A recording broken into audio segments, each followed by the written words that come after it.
Hello, my name is Kelly Tebow, and I'm with the New Jersey Center for Tourette Syndrome and Associated Disorders. I will be your organizer for this evening and would like to welcome you to our Ask the Expert session, Ask the Doc, a neurologist's perspective.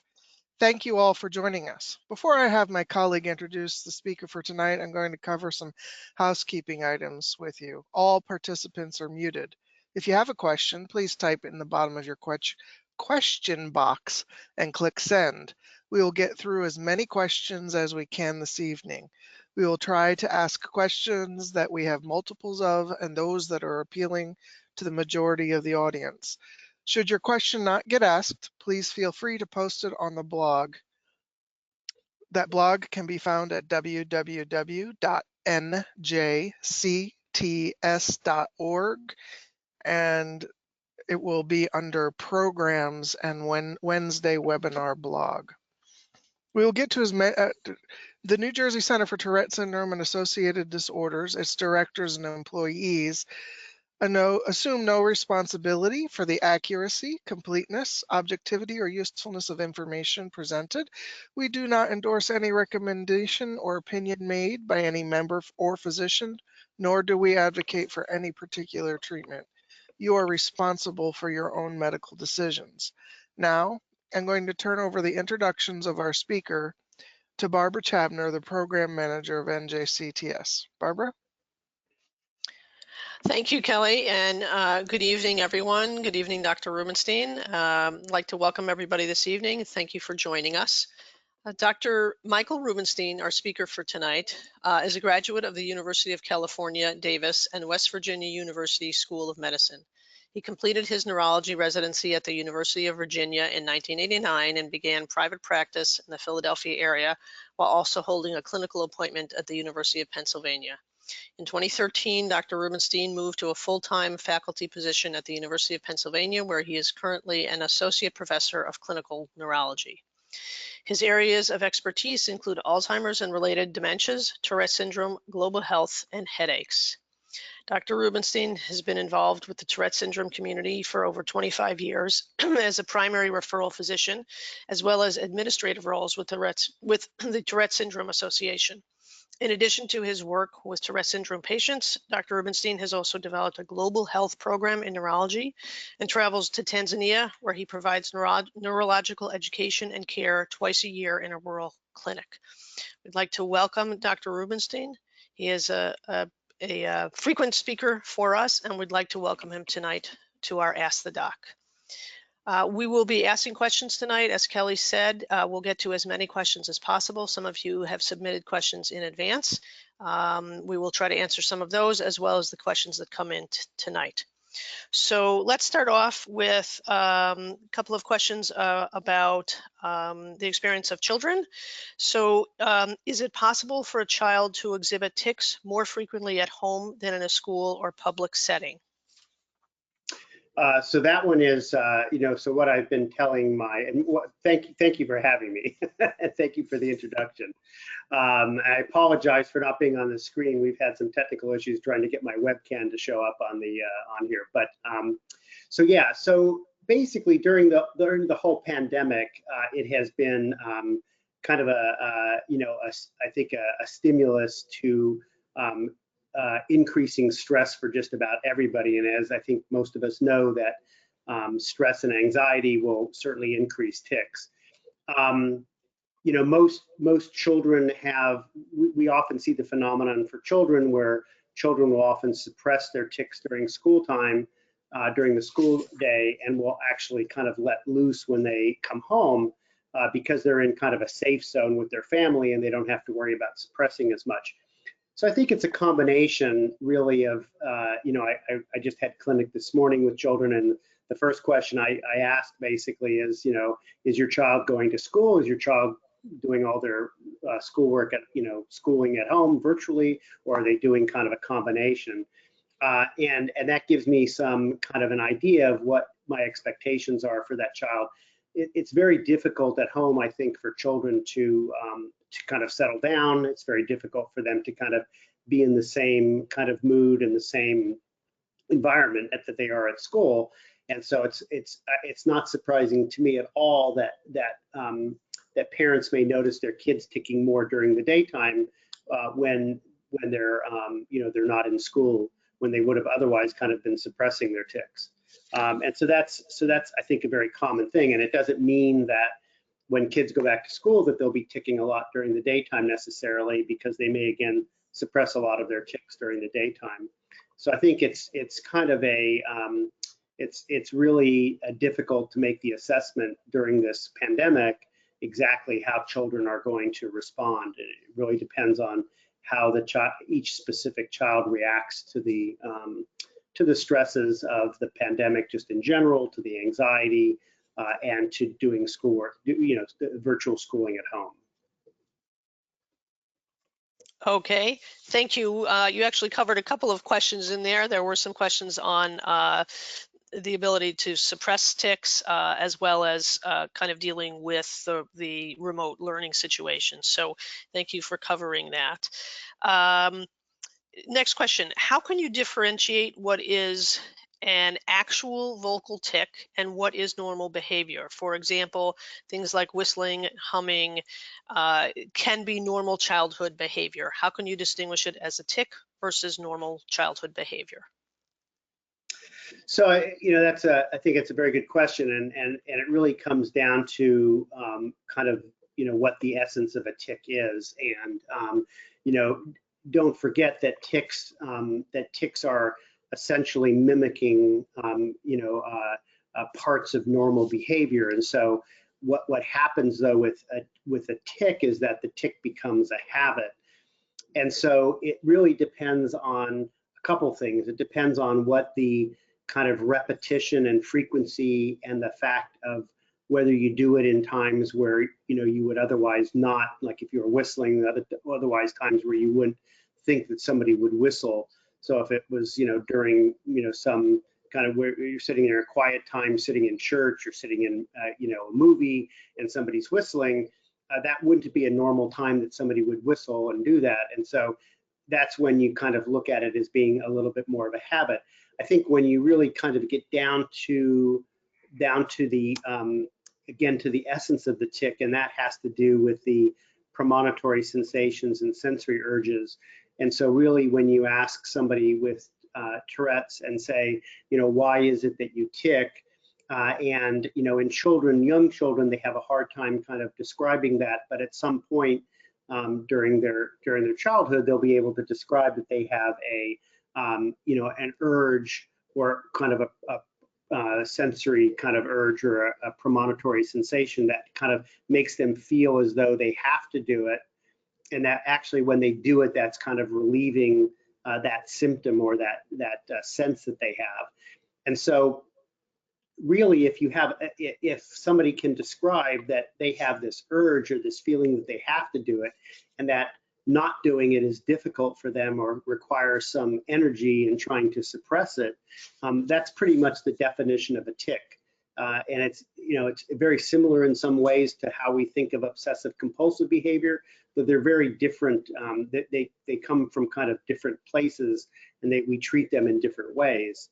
And so, for somebody who's doing a vocal tic where we're doing a vocalization that we think may be a tic, that would be something that you could actually address by doing something like cognitive behavioral therapy, or by doing comprehensive behavioral intervention for tics, or habit reversal, or things like that. And you would notice that you would be able to control that. Okay, thank you. We have a question. Is talking in a baby's voice and licking themselves, can that be part of Tourette? Certainly. I think that very often, saying phrases over again, or talking in a baby voice, or talking in any kind of like a different voice than their own, is as much of a habit where there's like a stimulation to that, and so that can certainly be a vocal tic easily. It could also be, in depending on the right situation, it can also be some self-stimulatory activity. If it's if you're talking about somebody who has autism spectrum disorder, you could look at something like that as being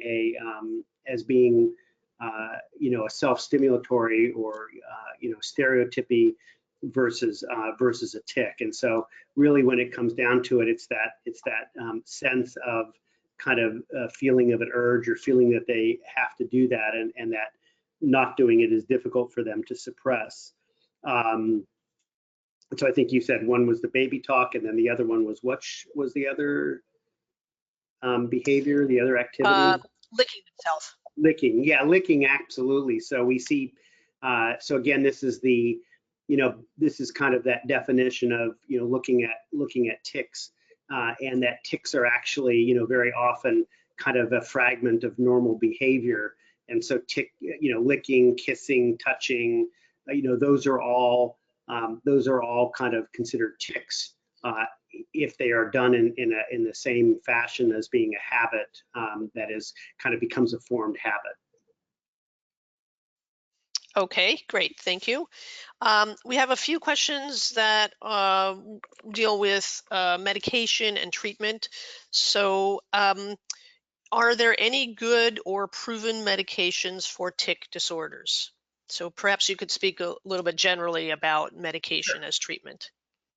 Sure. So, I mean, we have, unfortunately, I have to say in the years that I've been doing this, the medication list that we have has not changed dramatically, though it may be changing sometime in the near future. But yes, so I think that when you say proven, there are medicines that are there are few medicines that are FDA approved for the use of in treatment of tics, but there are a number of medicines that we use based on experience and that are considered standard of care. And so the general tic medicines that we use are the alpha agonists, which are clonidine or guanfacine. The long-acting form of guanfacine is Intuniv, which is the brand. And there's a long-acting form of clonidine, which is Capve, which is also a brand. So those are alpha agonists. Those are the first medicines that people often use. They also can work a little bit for ADHD as well. And they're well tolerated. They tend to be the first that we consider. The second medicine that we often consider is a drug topiramate. The brand is Topomax. That is a medicine that's been around for over 20 years.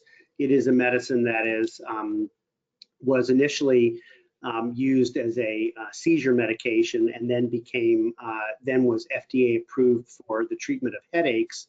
And in seizures, the one comforting thing to some degree is in seizures or in epilepsy, that medication is actually approved in pediatrics as well. So there's a good safety record in pediatrics.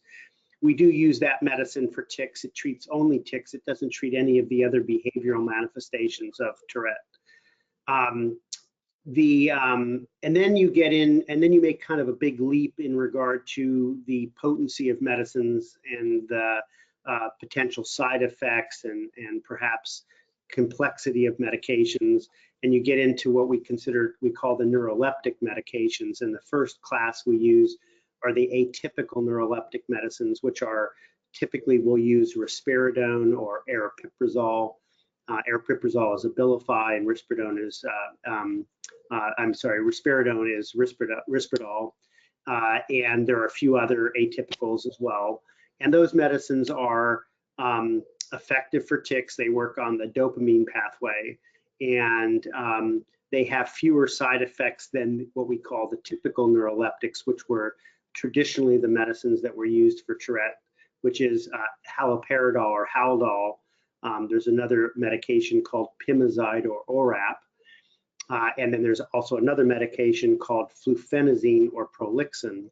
Those medicines, the typical neuroleptics, are the ones that are kind of most notorious for causing something called tardive dyskinesia, which is a movement disorder in itself that can be irreversible, and is always we always caution patients that we always have to think about that. And so those are the standard medicines that we use. There's a medication, tetrabenazine, and there's a new version of it called deutetrabenazine, which is out. Those are medicines that have been FDA approved for some other types of movement disorders, but have been used over the years for Tourette, for tics specifically. And then we, as far as like newer things that we're thinking of as far as therapies, there are certainly deep brain stimulator therapy. We're looking at transmagnetic, transcranial stimulation with using magnets. There's a number of things that we're looking at. And then of course there's medical marijuana that has been approved in the state of Pennsylvania for the treatment of Tourette as well. Okay, thank you. Long explanation. So on the other side of treatment, that's medication. We have a couple of questions. A question asking how effective is CBIT therapy? And then a couple of questions, one about a 9-year-old with a new onset tic, no other medical comorbidities. Is it worth to start any treatment? And another, a 7-year-old with mild Tourette, but the tics are worsening. The preference is to stay away from medication. Is there any other way to help him? So perhaps you could kind of attack all of those Sure. at once, talking about CBIT and other treatments. Yeah, that's actually kind of a good way to kind of enter into the therapies and to talk about, in addition to some other concepts. And I think one of the first concepts that I spend time with parents in my office talking is that you have to understand that first off, there is no cure. We don't have any treatment that is curative for Tourette. And so what we're looking at is we're looking at treating the symptoms of Tourette. And so when you say that we're treating something symptomatically, that means that when you're taking the medications or doing a therapy, whether it be CBIT or CBT, when you're doing those things and when you're practicing that, then they're effective. When you stop practicing them or when you stop taking the medicines, they are no longer effective. But the main point is that whether you treat something early or treat something late, it's not going to change the natural history of Tourette in that individual patient. So whether you decide, whether you go to see the doctor and you talk about medicines and you're not ready for medicines and you decide to wait 6 months, you're in no way harming your child. You're in no way kind of not providing them treatment that they should otherwise have. The only thing that you would be losing would be the potential of benefit. So that if you took clonidine and clonidine decreased the tics, then that would be a benefit. And so if you don't take the clonidine and you have tics, then that would be the downside. But there's no long-term downsides. So if you have a child who's ticking and you're worried that the tics are going to get worse, there's nothing that you can do that is going to change the course of history for an individual patient. There's nothing that you could do at that moment that's going to make them less likely to have an increase in tics as time goes on. The only thing that you can do is to make a decision whether to begin some type of a behavioral therapy or to begin a medication that may treat those tics and may lessen the likelihood that their tics will kind of worsen when they're on the medication or doing the therapy. But as soon as they stop it, they'll go back to where they would have been anyways. So the trajectory of anybody's tics and associated behaviors doesn't change in any way based on any therapy that you do. So that's something that I think people really need to understand, because there really isn't a huge sense of urgency from a standpoint of treatment. So, you shouldn't feel that you're withholding treatment from your child or in some way you're going to be damaging them for the future. So that's one kind of key thing about these. When it comes to the therapies, the American Academy of Neurology came out with practice guidelines for the treatment of Tourette syndrome last year. It was the first time they ever came out with a consensus report. And there was nothing really earth-shattering in the report, so there was nothing new. It wasn't any kind of revelations that there were new medications or anything else. But I think what was important about the guidelines were the facts that you really need to employ behavioral therapies. And if you're not employing behavioral therapies in the treatment of patients with Tourette syndrome, there either needs to be a reason why you're not, because those therapies are perhaps the most effective therapies that we have, and certainly they are the therapies that have the least amount of side effects. And so if you can err on the side of using just therapy and not medications, that's always a benefit. And so we have been using, I use in my practice, I use cognitive behavioral therapy and I use comprehensive behavioral intervention for tics. And I always check to see whether patients are seeing a therapist. Sometimes people are resistant to seeing therapists. Sometimes teenagers can often say, well, I don't want to see a therapist. And that's certainly, that's something, a decision that people have to make. The problem, obviously, with therapy is that if you're not prepared or you're not bought into therapy and don't have faith that it's going to help, then it tends not to work. And so people have to understand that this is something that's a tried and true treatment approach that we take with patients.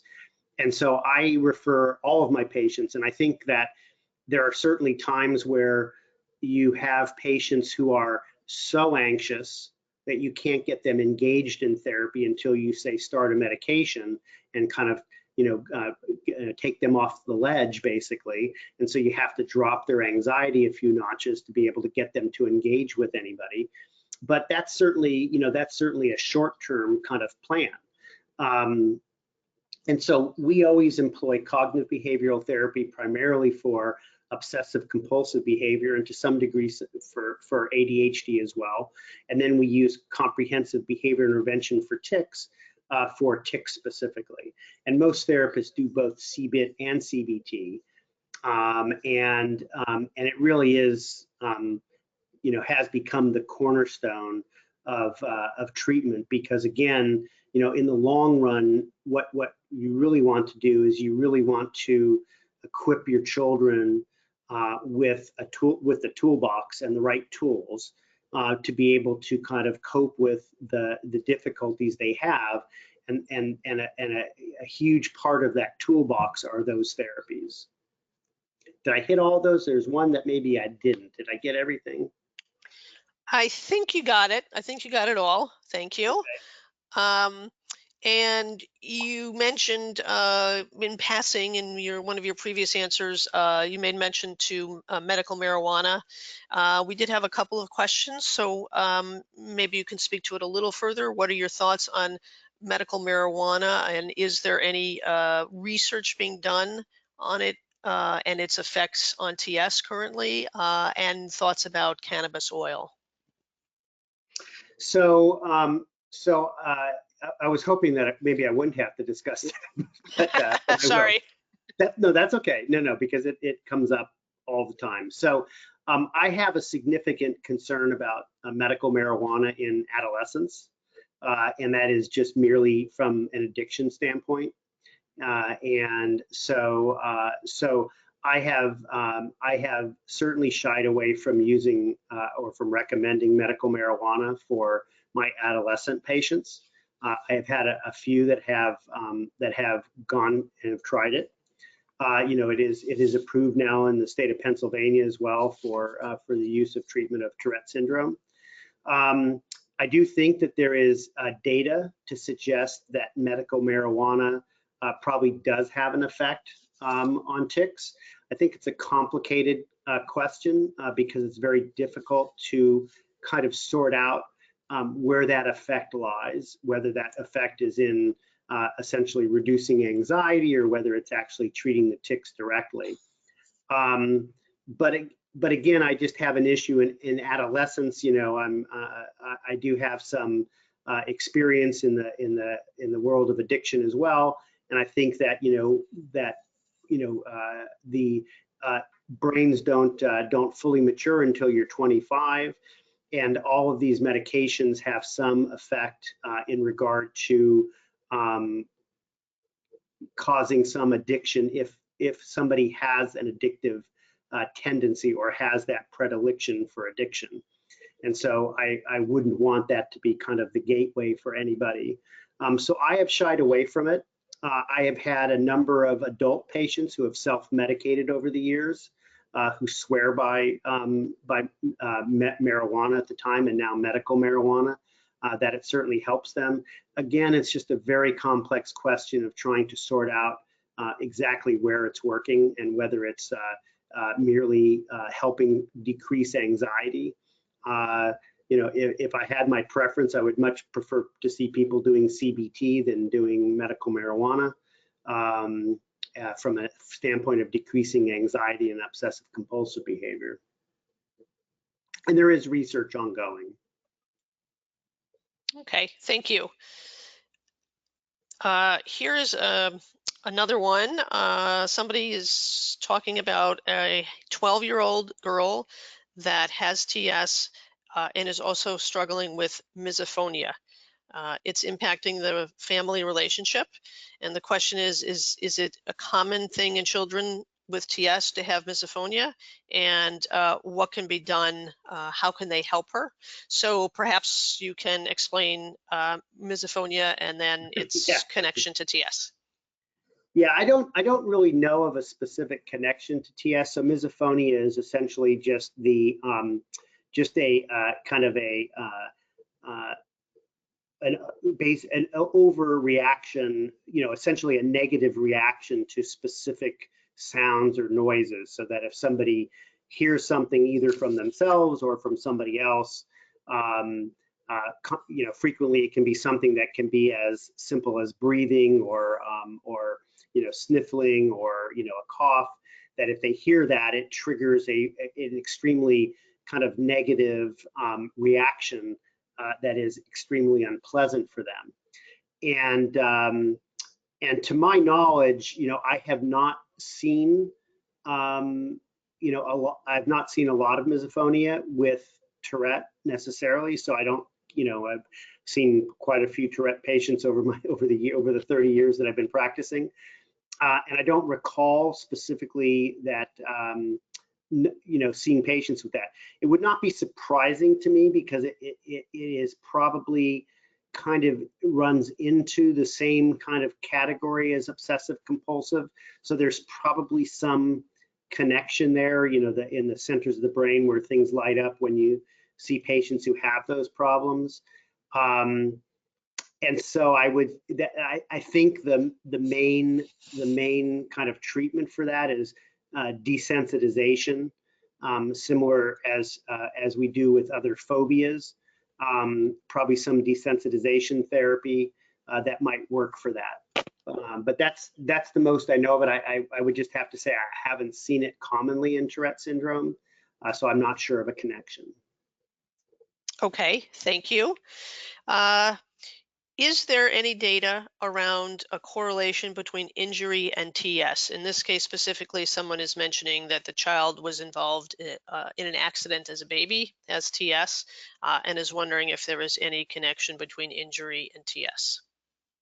So yeah, the answer to that is yes, and so especially in a very young person. So we do know that that in children who have had, say, hypoxic ischemic injury at birth, that often can lead to things like cerebral palsy, or essentially a brain injury at birth, or brain injury very early in life, can be associated with a much higher incidence of Tourette syndrome. So we see that in children with cerebral palsy, with hypoxic ischemic injury. We see it also in some other disorders. So we see it in autism spectrum disorder. We have a much higher incidence of Tourette. I think that the issue specifically with injury is that when I first started training, I think that we felt that what we were seeing was Tourette-like behavior. But I think now we feel pretty comfortable that what we're really seeing is Tourette, and so there must be some mechanism of some genetic predisposition in the patients who have that issue, and that the injury may be more likely to allow that genetic predisposition to kind of express itself, and we certainly see tic-like behavior in patients who have those. We do see it also in some other genetic disorders. We can see a higher incidence of Tourette. Okay. We have a couple of questions dealing with diet. One specifically asking, how does sugar adversely affect tics? And another asking, are you aware of any benefits of diet on tics? For example, the keto diet.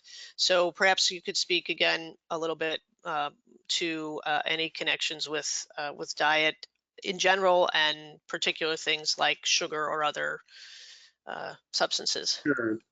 I think the best we can say about sugar is similar to caffeine, and that is that anything that is a stimulant in any way is going to affect Tourette by causing an increase in tics. But again, that's just going to be transient or temporary. It's not going to be any kind of a long-term effect on one individual's Tourette syndrome or how much they're ticking. So anytime somebody is taking, if a kid's using a lot of caffeine or caffeinated drinks or a lot of sugary drinks, that can certainly cause them to have increased stimulation, and the increased stimulation is going to, in somebody who's predisposed to having tics, is going to have more tics. And so we certainly know that that occurs. The same thing, it's in the same kind of in a way categories you can think of as like stimulant medications that we use for ADHD in the setting of Tourette syndrome very often will increase tics in about 50% of patients with Tourette syndrome will have an increase in tics when they take a stimulant. It's the same thing that when anybody who takes a stimulant can actually tic even if they don't have Tourette if they're taking enough of a stimulant. The other issue about diet, we don't have any, I don't think there's any good data that I know of that is specific. I have had patients try just about every diet. I think, I've had a number of patients go gluten-free. I have not had anybody kind of become a vegan necessarily and report to me that changed things. I think the gluten-free diets, people have reported a benefit to that.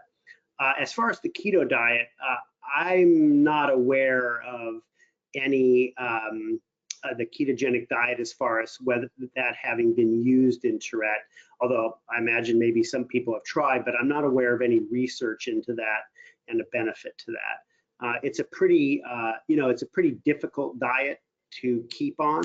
It's mainly used in epilepsy. And so Children's Hospital certainly has had quite a long history in using the ketogenic diet for severe epilepsy syndromes, and it's not the easiest diet to stick with. I wouldn't, and it has other health risks just by the nature of the diet itself, and so I wouldn't consider that. I don't think that's been used. Okay, great, thanks. What is the percentage of males whose tics significantly decrease or subside altogether after 18 years of age? And we had another question that asked, is it sort of the opposite? Is it common for TS to get worse in adulthood? So perhaps you could speak to those. Yeah, so I think that it is not common for TS to, in what we kind of consider to be the standard kind of course of the disorder of the syndrome. It's most common that tics are not worse in adulthood and usually are better in adulthood.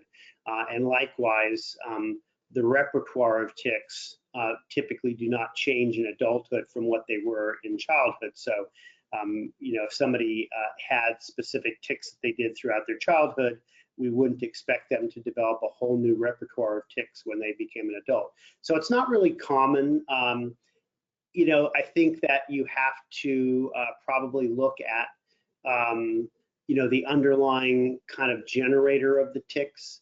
And so I would commonly look at why, if the tics were increasing to that degree that it was substantially different from when they were younger, I would want to know, was there anything else that could be contributing to that increase in tics, like anxiety or stress or other issues? That being said, I have seen patients adult patients who had very minimal tics when they were younger and then had more severe tics that were more noticeable when they were older. sometimes we say to ourselves, well, maybe they just didn't remember what their tics were like when they were younger. But I think there have been cases, I've seen cases of patients who really had no tics when they were young, when they were children, and then they had adult onset tics. That's not really in the diagnostic criteria for Tourette syndrome, but I think those of us who've seen lots of Tourette patients, and especially, I see children and adults, I've seen it, I won't say, commonly, but it certainly has occurred over time. So the general sense is that we expect tics to peak around puberty, kind of mid-teens, and then typically get better in the late teens into the 20s, and they should diminish. They tend to probably never go away completely, but they're just kind of manifested differently. And the same thing with the associated behavioral manifestations. So the ADHD and the obsessive compulsive behavior, unfortunately, do not lessen when you're an adult, but they manifest very differently, and those are personality traits, and so they're kind of like hardwired into your brain, essentially. Okay, thank you. If your child has had motor tics and vocal tics for over a year, but without correlation to any medication, does that mean it's an automatic TS diagnosis? Yeah. So I think the point, and so the diagnostic criteria are for, we create diagnostic criteria primarily for research purposes, and that people, if we're doing a research trial, we want to make sure that that the patients that are entering into the trial have some homogeneous, similarity. They have some similarities between all of them, and so we use diagnostic criteria for that. And again, that's not to say that people can be diagnosed outside of those diagnostic criteria, like patients who have adult onset Tourette syndrome. So the answer to your question, though, if somebody is truly having vocal tics and motor tics, and it's been there for over a year and not related to any other condition and not related to an underlying medication, then yes, that satisfies the diagnostic criteria for Tourette. I have patients who come in to see me who have had tics for 6 months, and they have both vocal and motor tics, and they've been ticking for 6 months, and they have a long history of ADHD and maybe a little obsessive compulsiveness, or maybe I'm looking at one of their parents and one of their parents is ticking a little bit, or one of their parents, their mother is tremendously obsessive compulsive. I only say mother because it's more common in females with the genetics. Then I may say, you know what, we're not really going to label your child as having Tourette, but I think that if you want my gut feeling, that's where we're heading, is that's what this diagnosis is going to be. So I think you have to take it all, into consideration when you have to look at the patient as a whole in making those assessments and diagnoses. I'm not a labeler, so diagnoses to me are I won't say meaningless, but their diagnoses to me are more of something that people can then research and they can look at and can have a feel that now they know what they have. But really what it comes down to is we treat it symptomatically. So we're treating either the tics, or we're treating the obsessive compulsive behavior, or we're treating the attention deficit disorder or ADHD. We're not treating Tourette syndrome necessarily, because there really is no treatment per se for Tourette syndrome. There's treatment for the symptoms of Tourette syndrome. And so really that's the kind of crux of it. Okay, and a bit of a follow-up. If vocal and motor tics are not interfering with a child's day-to-day life, and it's considered mild and not debilitating, is it important to follow up with a neurologist, or is that only necessary to seek professional help when seeking medication? Well, yeah, I mean, in this country, you can't get medications without seeking medical help. But again, if somebody has mild tics that are not disabling, So just to give you kind of some insight into what my what my day is like when I'm seeing patients, basically, and what I tell my patients in the office, is that tics are really what bring people in the door, but it's not what I focus on. So if somebody has mild tics, what I'm going to do is, clearly they don't need treatment for that because they're not disabling. It's not, say, bothersome to them. The child's not complaining that they're, feel self-conscious because of them, and it's not bothering them.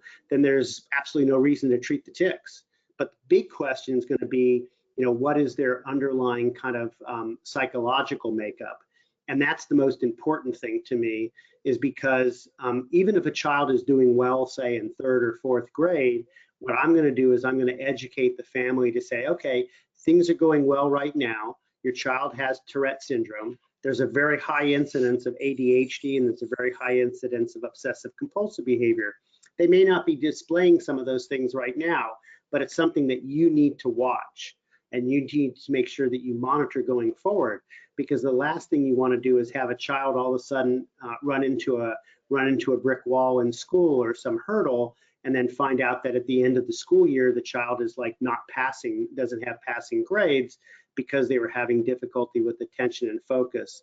And so I spend the greatest amount of time talking about education in the pediatric population, and talking about the fact that children can do incredibly well all the way through grammar school, and then they hit middle school, which is a transition time, and all of a sudden the difficulty they have with organizational skills and the difficulty they have with attention and focus might all of a sudden rear its ugly head.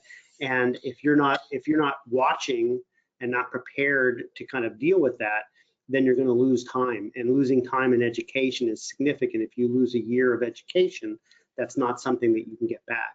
So the tics are really kind of, to me, more of an indicator of what the underlying, it's like the tip of the iceberg.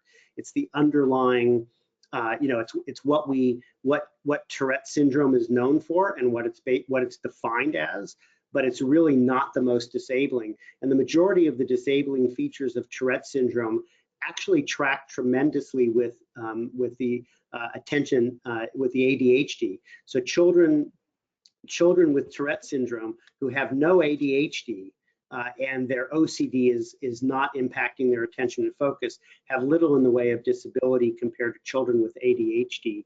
And so if you the disability is very similar to that in children with just ADHD and no Tourette.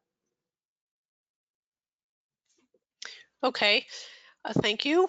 We have a question here about research. What does the most recent research indicate regarding the cause of Tourette, and what areas of the brain are affected?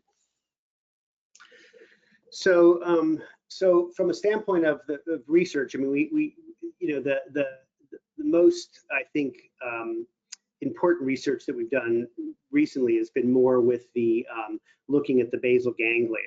And we know that there's different areas of the brain that are affected, like the prefrontal cortex is also involved, and we know those things from medication use and medication history and kind of response to medications. But the basal ganglia is probably where the main problem lies, and that's the area of the brain that's involved in forming habits, and that's the area of the brain that is involved in kind of turning activity on and off. And that's also the area of the brain that's involved with kind of habits being labeled as good or bad. So habits that are harmful versus habits that are not. And so that area of the brain is the area that is the most likely the culprit in regard to tics for sure.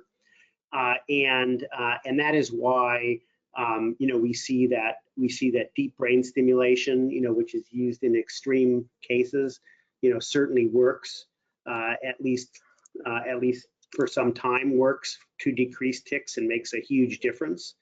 And so and has been used. It's no longer kind of experimental. It's no longer investigational. It's being used as standard therapy in patients that are maximally disabled from tics. It's also been used for, for other things like obsessive compulsive behavior too. So that's kind of where we think of it. My feeling is that, the way I describe this to families and to patients who maybe can't explain it to themselves or aren't articulate enough to feel it that way, is that really the tics are kind of a hypersensitivity, which is where the basal ganglia is where all the sensory information is coming in and being processed, and it's essentially stimuli that wouldn't normally reach the level of consciousness in a normal person.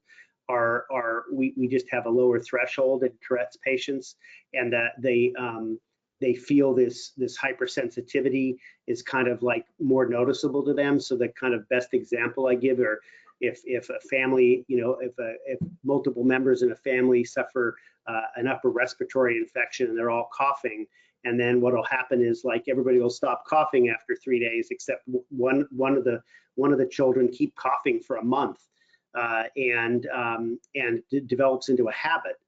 That is a tic. So that's how tics can often develop, and that's a habit that forms because of this problem with the basal ganglia.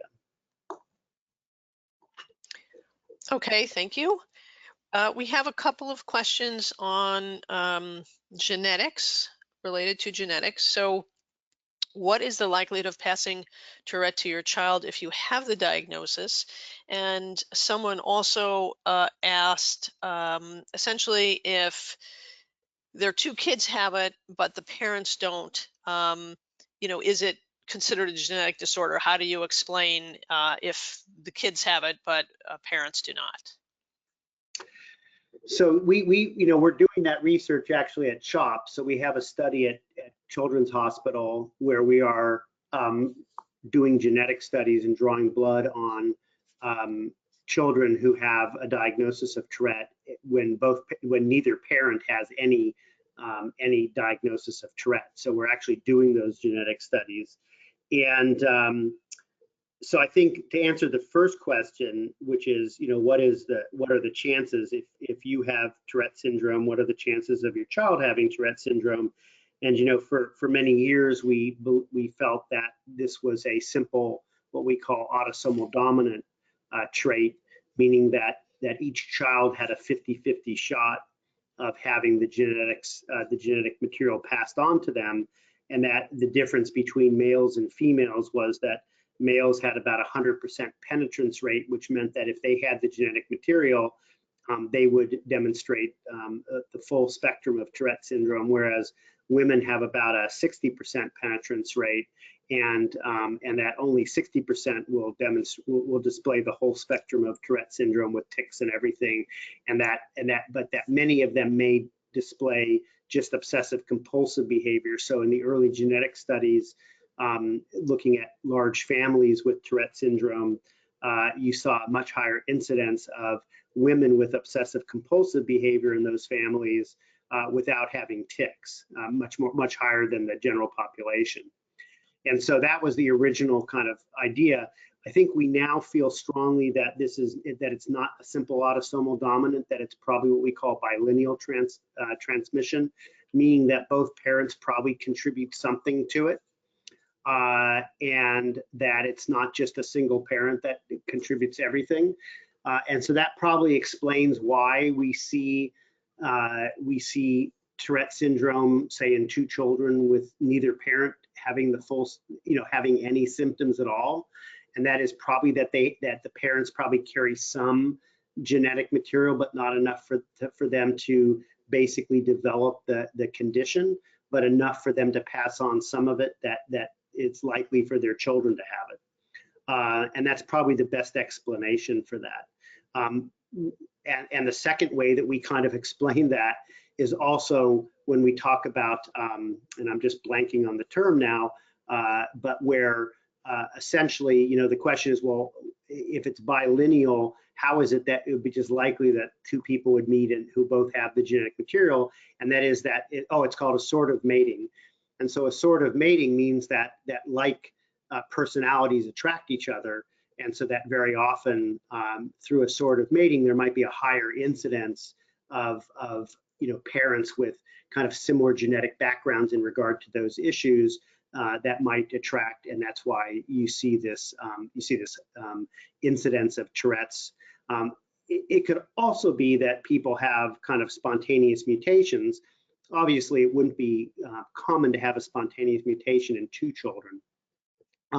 So it'd be more likely explained by some kind of bilineal transmission, some contribution from both parents. I normally sit in my office and like, I the parents and try to decide who's the guilty party.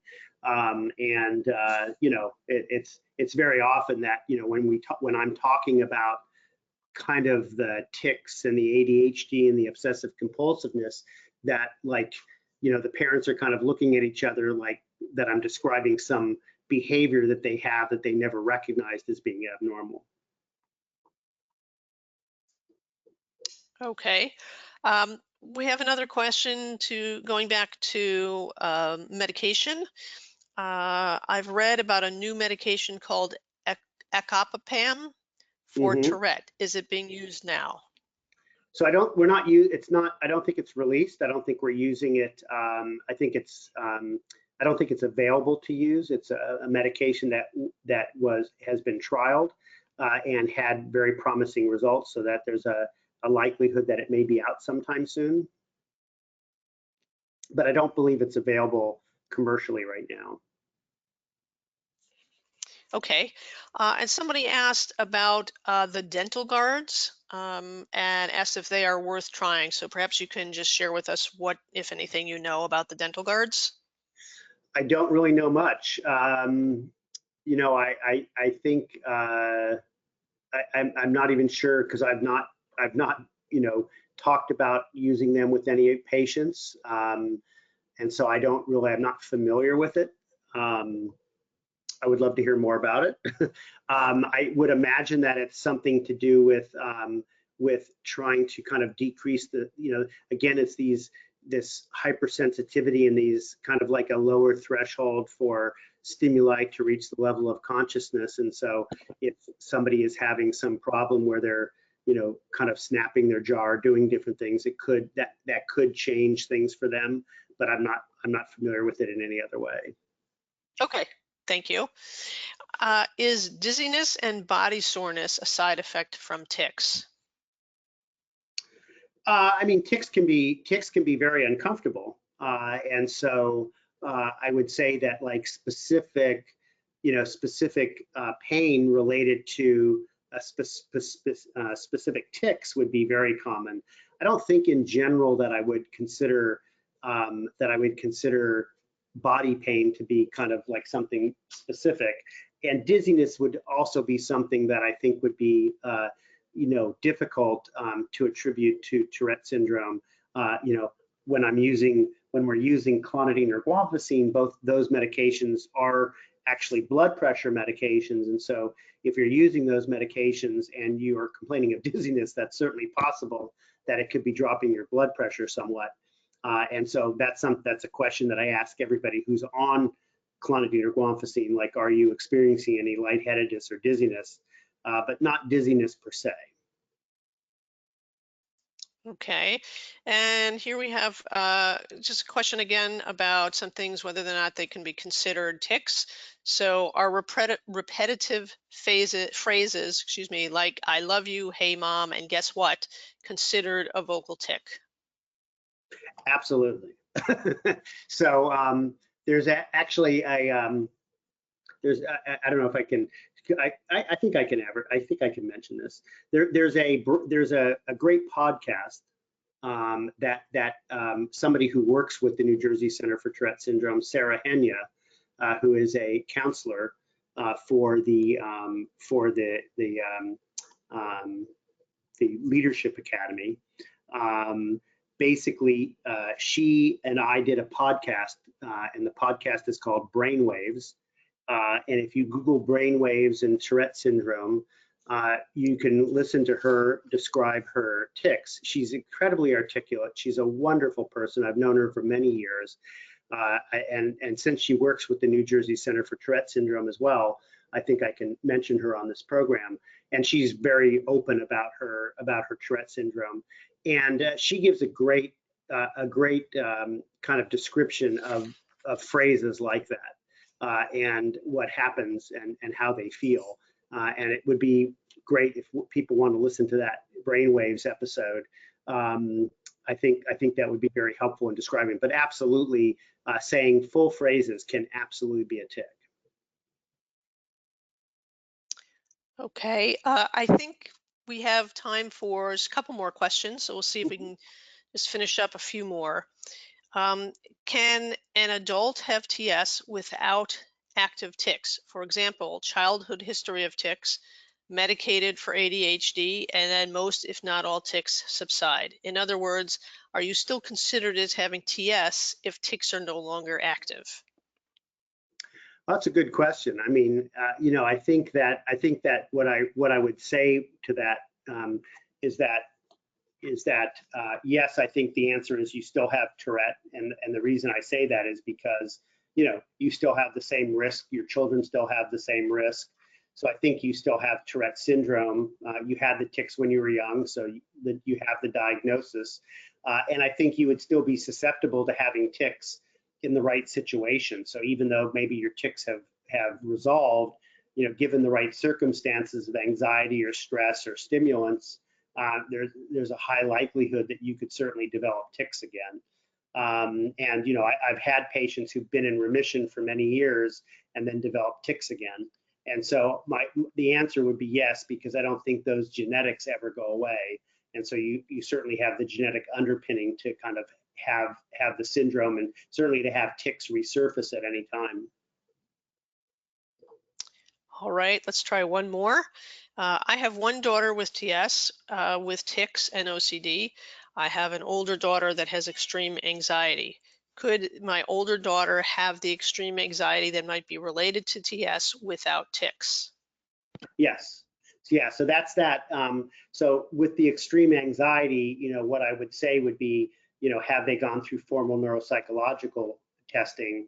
And, it's very likely that, I consider kind of obsessive compulsive behavior anxiety on a continuum. And so very often people with extreme anxiety also have underlying obsessive compulsive behavior or a tendency to having that. And so, yeah, I would absolutely say that if I had if I had one child with Tourette and another child with anxiety, that the child with anxiety certainly is probably, especially a female, is definitely in that realm of kind of the behavioral manifestations. And so, you can't diagnose them with Tourette syndrome because they don't have tics. But when you're looking at talking to people about the hereditary nature of Tourette syndrome, you would certainly say that there's a good likelihood that child could have children or could pass on the genetic material for Tourette syndrome. Okay, and I think I'll throw in one more question came in asking about acupuncture or Chinese herbal medicine. Do you know anything about these as treatments for TS? I don't know about them specifically for TS, but I've had TS patients who've used acupuncture before, and I've recommended acupuncture to a number of my patients, not just my Tourette syndrome patients, but to other patients, pain patients, chronic pain patients, I think, and headache patients. I think that from my perspective, there's not a huge downside to trying acupuncture, and I think there is reason to believe from a standpoint of other Western, other Eastern medicines that there's there can be very significant advantages. Probably the majority of them from a standpoint of relaxation, kind of, and stress reduction. And so I think that if you can do acupuncture that kind of works in that fashion, that would probably significantly lessen tics and significantly lessen anxiety. What would be the youngest that you would use acupuncture on? That's a good question. I don't really know that answer, and so that would kind of be, I think it would probably be an adolescent, I probably would not do it on a child. And that just has to do with some of the pain, kind of some of the newer data that we have regarding pain and everything with children. And so I probably would look at, doing adolescents, because it really requires, significant understanding of what you're doing. Okay, great. Well, I think we've answered almost all of the questions. If there are any that have gone unanswered at this point, we will put them up on our blog. I want to thank Dr. Rubenstein for his time and for all the answers to these wonderful questions. I hope the people have found this to be helpful. And I'd like to turn it back over to Kelly to wrap things up for this evening. Thank you guys too. Thank you for being part of it. Thank you for joining our webinar on Ask the Doc, a neurologist's perspective. There is an exit survey which we would like everyone attending to fill out. The webinar blog is open now and available for the next 7 days on the NJCTS website for any additional questions that were not covered in tonight's presentation. That website is www.njct.org.